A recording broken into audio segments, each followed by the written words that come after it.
Boots Ennis, Xander Zayas announced this morning as well. Thoughts on that?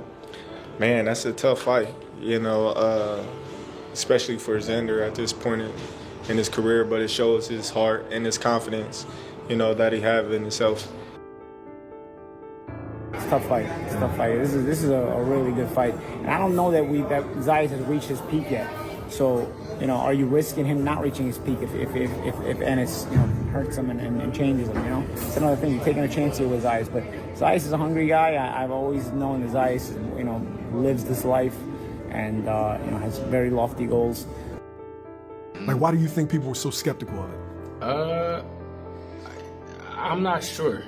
Maybe because he a young champion. He could have went a different route. It took an easier fight.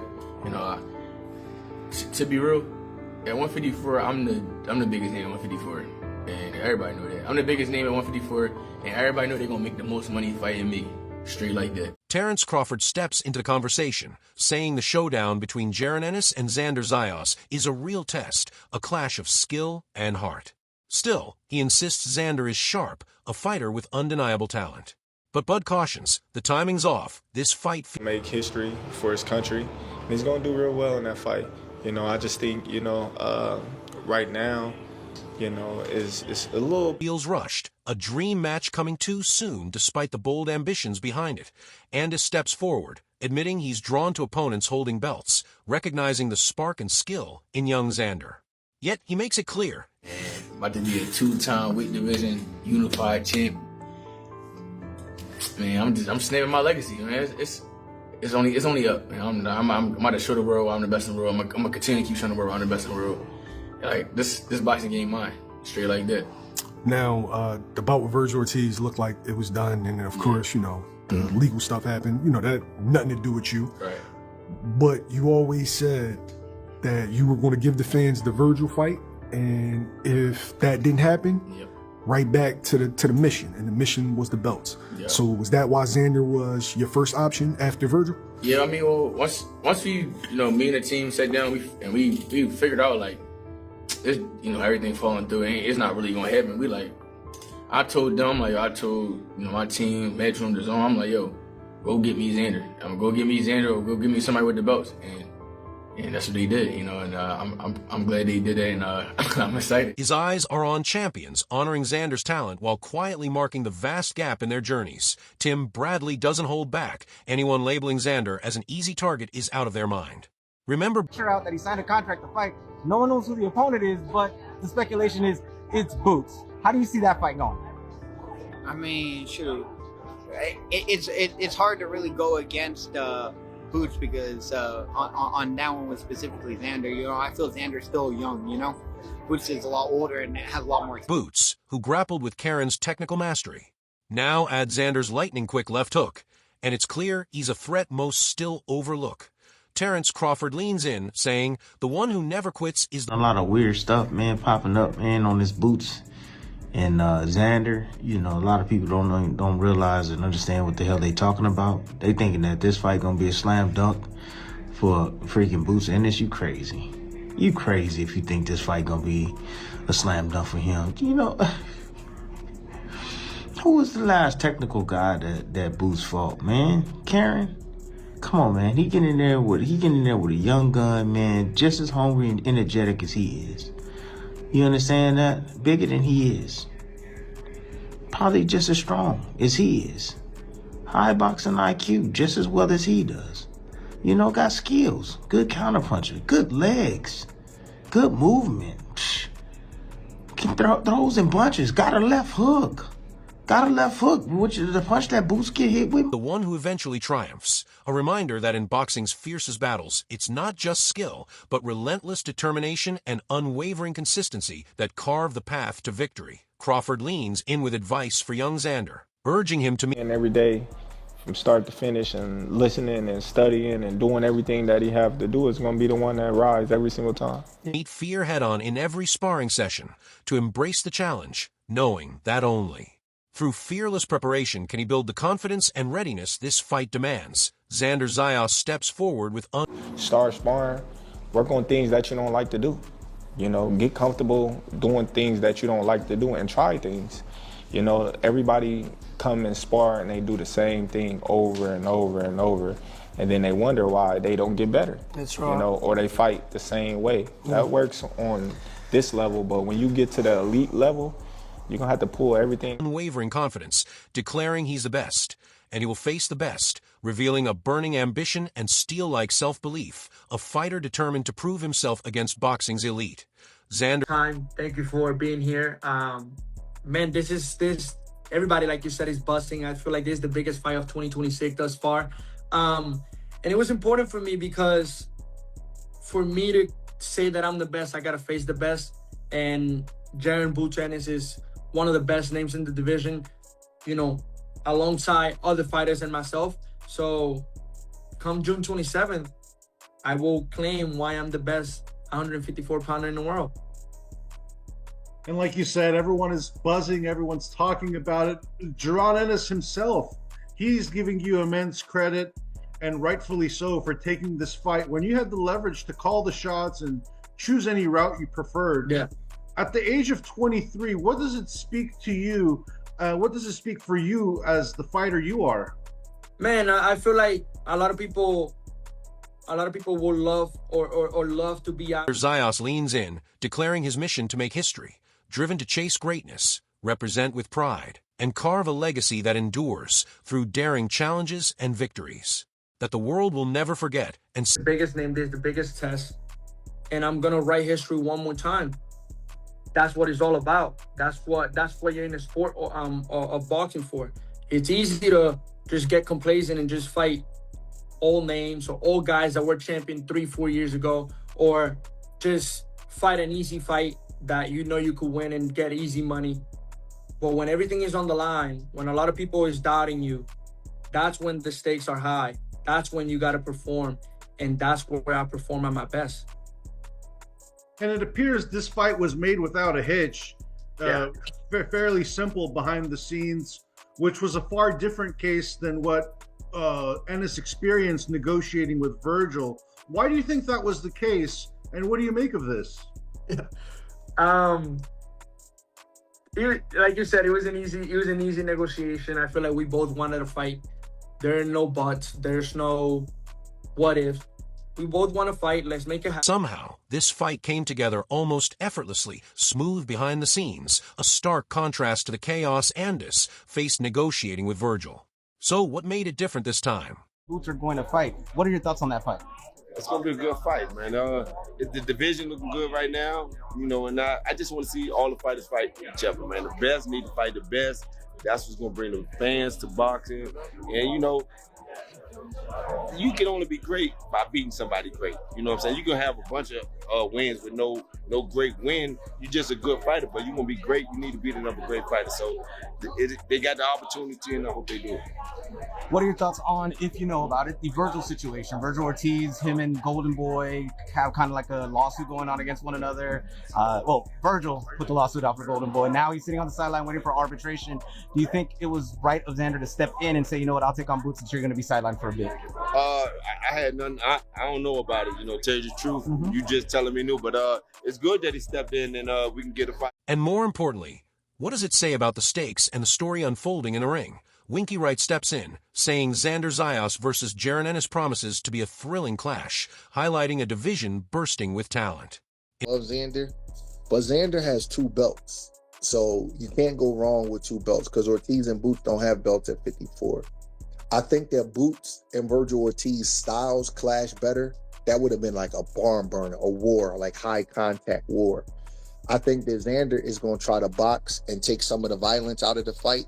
So I think it's a different kind of fight. You know what I mean? To be honest, I think it's a different type. In his eyes, only when the best face the best does true greatness emerge. Coach Breadman steps forward, reminding everyone that Xander Zayas is still young, yet holding 2 belts cements his credibility. A fact no one can overlook when sizing up what promises to be a fierce battle against Jaron Ennis. Chris Manis explains how Xander Zayas has been the unstoppable force driving this fight forward. He's told his promoter, his manager, anyone with an ear, he wants Jaron Ennis. Zayas deserves the lion's share of credit for bringing this matchup to the spotlight it now occupies. But why push so relentlessly? The answer is ambition and opportunity. like chasing a top-tier education to secure a future. The most credit for this fight being at the stage that it's at. So the question I have is why? Why do you think that Zayas is pushing so hard to get this fight over the finish line? Well, I'm going to put it in terms that you can understand because, Is there really a need to just go backhanded? No. This is actually a compliment. Is there really a need? This is actually a compliment. Why did you want to Why did you want to attend one of the best colleges in the world? Good education. Great education, yes. Correct? All right. So, can education feed your family? You want a great job afterwards. Correct. So, what puts you in the position for a great job to make great money? Experience. A great education, Mannix. I mean, they're sort of the same thing, right? Experience. No. Experience costs way more blood than education. Experience, I'd argue, not to get too deep in the weeds, experience is way more important for job search than education. Nowadays, but 20 years ago when you're... Zayas sees this as his moment to rise. Education opens doors, but experience demands blood, sweat, and sacrifice. He already holds belts, yet trophies alone won't deliver the massive paydays he's after. Facing lesser-known names simply won't net the millions he's chasing at just 23. Xander Zayas has already earned 7-figure paydays, but he's hungry for more. $2 to $3 million nights. With Saudi investment, Zuffa deals, and DAZN partnerships reshaping boxing's financial world. Xander Zayas already got those belts. Now he wants to get paid. To answer your question, he wants money. He realizes that those belts against, I don't even know these guys' names, Abbas Baru and Perez, these guys aren't champions. They're not names. They're not going to get you the paydays that you want. I mean, I would think that he's making mid 6 figures as a champion. Yeah, he probably topped $1 million for the last fight. I will be surprised. You need to look topped into $1 million that. in the last fight. Maybe top the million. Okay, I'm telling you, he topped $1 million. Okay, well, good for him. I'm proud of Zayas. For a 23-year-old kid hitting 7 figures, that's incredible. But he wants to touch $2-3 million paydays, and with all the money being distributed right now, with all these big players from Saudi to Zuffa to the new DAZN deals and everything else, he wants in on the money. He wants in on the prize, man, because he already got the belts. The belts are great. He's going down in history as a unified champion. Now let's make some championship money that can last me. Zayas wants his share of the prize. He's no longer just fighting for belts. He's fighting for legacy, respect, and financial security. Ultimately, he pushes forward because he sees this fight as his gateway to history, to wealth. Unified, driven, relentless. Now, more than ever, he's stepping into the spotlight he's been chasing. PolianAI says this is a huge opportunity for Xander Zayas, landing at a pivotal moment in his career. He believes the timing is perfect for Xander to prove himself, taking a major step toward his prime. According to Paulie, a fight like this can give Xander invaluable experience against a top-tier opponent and test whether he's truly ready for boxing's biggest stages. But it's not just Zayas who benefits. It's announced today. Any thoughts on that? For sure, one? huh? Yeah, Wow. announced this morning, yeah. I'll tell you, man, that was DAZN really putting their head in the game right away, man. I did not think that Zayas fight with Ennis could be made so quickly. I thought, especially from the top rank perspective, you could play with a couple of years still for Zayas to develop into his prime, while Ennis maybe needs it right now. And so the fight being made, I think, is more advantageous to Ennis, I think, because with Zayas, when you have a marketable fighter like that, you can take your time as to when. Canelo was the king of this. It's not who you fight, it's when you fight them. You fight them when they're not so much at their best, so to speak. So for Zayas to take on Ennis right now, when Ennis has been pretty much shrieking, that's a credit to Zayas, and it's a credit to Top Rank having faith in their guy. But it's a tough fight. It's a tough fight. Jaron Ennis gains 2. Facing a young, highly marketable fighter with growing buzz, a win here could elevate Boots' profile, spark public excitement, and make the entire division pulse with energy for fans and promoters alike. Greg Hackett offers a measured, thoughtful take on the upcoming Xander Zayas versus Jaron Ennis showdown on June 27th in New York City.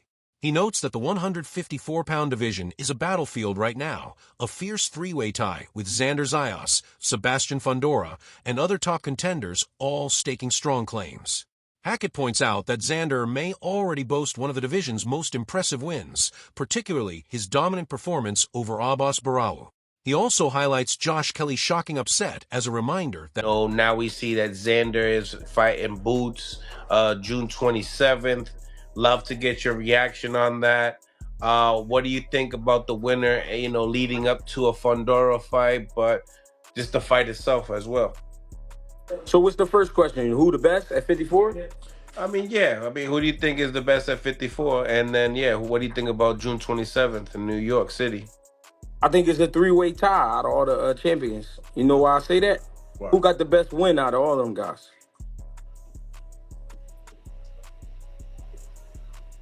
At 54, I would say Xander. Xander got the best win? Yeah. And who would that win be? I think Abaz beating Tellis was big. And yeah, and then him beating Abaz, I think that nothing is certain. In Greg's eyes, this fight will ultimately be decided by ring IQ, conditioning, handling pressure, and unshakable mental toughness. He explains that Jaron Ennis steps into this fight fired up, driven by a hunger for respect and the titles at 154 pounds. At the same time, Xander Zayas already wears the champion's crown and now faces the challenge of showing just how far he'll go against an elite adversary. Greg Hackett points out that Xander's experience in tough battles has sharpened him mentally, but this test is different. Boots brings size, skill, and relentless hunger. Hackett suggests this bout could... obviously, him being 23, wanting this fight, Boots, only has one fight, really, at 54, fighting Lema. So, I mean, this is a big guy, can box. What do you see in the fight? It's going to come down to IQ. It's going to come down to conditioning. It's going to come down to pressure. It's going to come down to what Xander is willing to go through.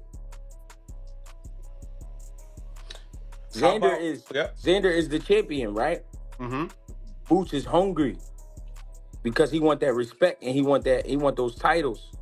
Xander got to figure out how far he willing to go. I think he's willing to go there because what he went through with Abbas was a good tangle up. You know what I mean? That was a good little mix. But this time you won't be fighting Abbas. But at the same time, Boots, this is be his first joint. Reveal everything about both fighters, whether Xander is truly ready for the sport's pinnacle, and whether Ennis can impose himself against a naturally bigger, seasoned champion. The boxing world is finally buzzing as the highly anticipated showdown between Xander Zayas and Jaron Ennis starts to take shape. Excitement is building because this is the kind of clash that can redefine the sport. At just 23, Xander Zayas has already proven himself a daring, ambitious young champion, unafraid to take real risks. He once pursued a fight with Virgil Ortiz Jr., but never came together, despite his drive. Now the narrative has shifted. The spotlight turns to Jaron Ennis, who stepped up to 154 pounds, aiming to assert dominance in a new division. His recent performances, including last failed negotiation with Boots, we don't care. We already know the Turkey Al-Sheikh deal, and it didn't work back then. Boots elected to stay at 147. But what we also know is he's now at 54. He's coming off a first-round knockout with Lima, a.k.a. Lima Bean. You had like a second-round knockout with Lubin, and then he hopped up in that ring. Hop up out the bed, right? He hopped up in that ring and said, I'm going to make you pay. I'm going to punish you. I'm going to punish you for what your dad say, for what Rick, your manager, say, what Oscar say, me and you, right? And it could have been that. But you didn't like the deal from... A decisive knockout, signal he's serious about making waves at this weight. The matchup with Xander Zayas gives him something invaluable, a young, hungry champion carrying both credibility and momentum. At the same time, the Virgil Ortiz Jr. situation shows just how fast the tides can turn in boxing. Once a frontrunner in these discussions, Ortiz now finds himself on the outside, sidelined by stalled opportunities and career choices. Fighters like Errol Spence Jr. have long reminded us how unpredictable the sport can be, and this moment proves it. Credit goes to Eddie Hearn for making sure Boots Ennis lands a meaningful fight, keeping his momentum alive. This clash isn't just about skill. It's about timing, hunger, and strategic positioning. While other matchups might have tempted fans, this one delivers undeniable intrigue. Ultimately, Xander Zayas versus Jaron Ennis is a high-stakes showdown where both fighters... Right? He was down to fight, and he was pushing for the fight. And Virgil Ortiz tried to front him off, like, you're young, your time will come, blah, blah, blah. But like Errol Spence Jr. said, Hey, man, stop that cat. Tables turn. Look how the tables turn in the sport of boxing. My, oh my, how them tables turn in the sport of boxing. And it's remarkable where 1 minute so-and-so is on top, so-and-so feels like they're the big shot and they can dominate the conversation or say whatever, and things are rolling smoothly for them. The next minute, you like Virgil Ortiz. So I'm going to keep saying the same thing, and nobody's